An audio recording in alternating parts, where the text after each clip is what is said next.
Hello friends, welcome to my YouTube channel Studyboard Plus with Prashant, and also welcome to Power System Analysis. In this video we will talk about electric substation, in which we will see requirements of substations. That is, what are the requirements of substations. And as friend, this is the English version of this video. The same video has also been uploaded on my channel in Hindi, and that also I've added in description. If you have any problem in English, you can see in the Hindi version of this video. Along with that, in previous video we have seen that what are the equipments used in substation. For example, circuit breakers, lightning arresters, current transformer, control panel, isolators. This video also I have put it in description. You can also see this video. So in today's video we will see about electric substation and most important requirements of substations. These are the 4 points. And the first point is, the substation is used for step up and step down the voltage. Take an example. In generating station, the power is generated at 11 kVA. So this amount of power cannot be transferred. 11 kVA amount of power cannot be transferred to end users directly, because if we will transfer 11 kV, then large amount of power will be lost. That can be seen by the derivation.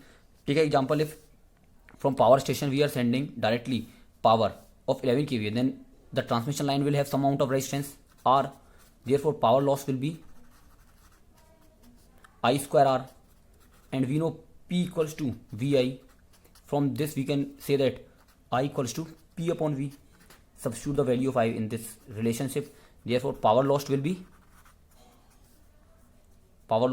P square R upon V square. Therefore power lost is inversely proportional to voltage square. So if we will transmit less amount of voltage through transmission line, the power loss will be more.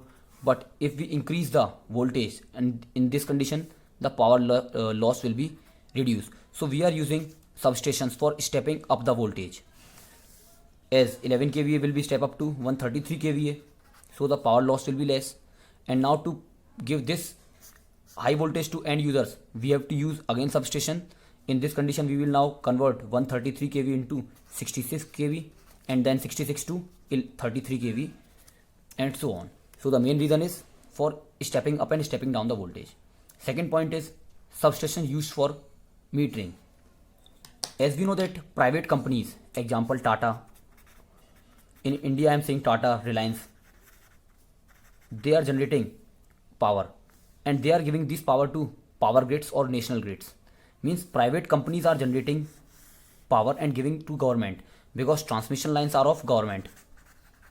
So it is required to measure that how much amount of power private companies are giving to government, and this can be done easily by the help of substations. So substations are also used for metering the amount of power given from private companies to government.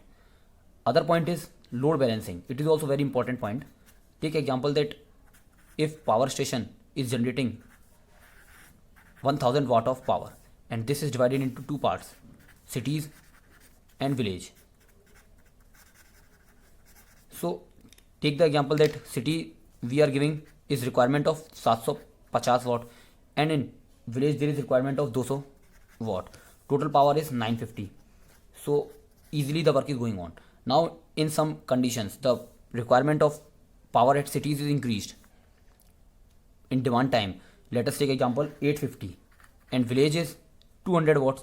Therefore total will become 1050, that is exceeded from generating value. Under this condition generating station will become overload and circuit breaker will open.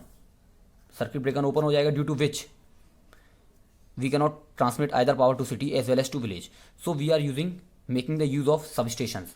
How substations are working? It will stop the supply of villages by tap changing, and we will meet the requirement of city power.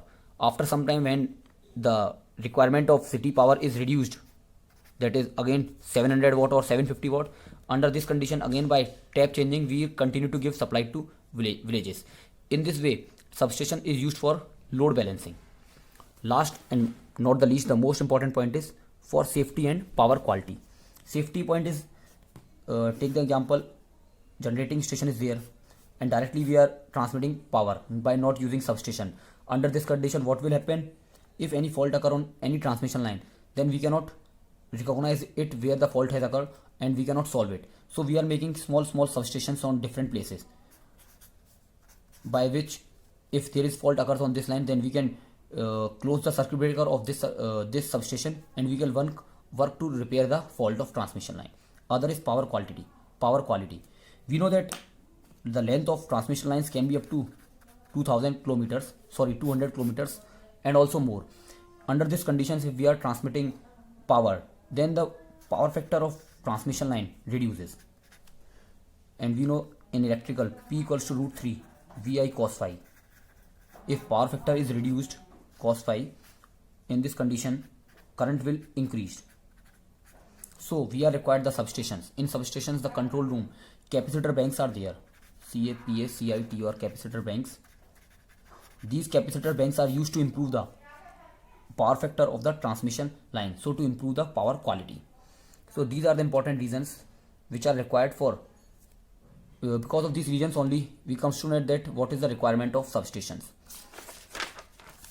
And this is the substation as I have shown you earlier. So hopefully I think that you all have understand this video, and if any doubt is there related requirements of substations or any question regarding power system analysis, you can comment me.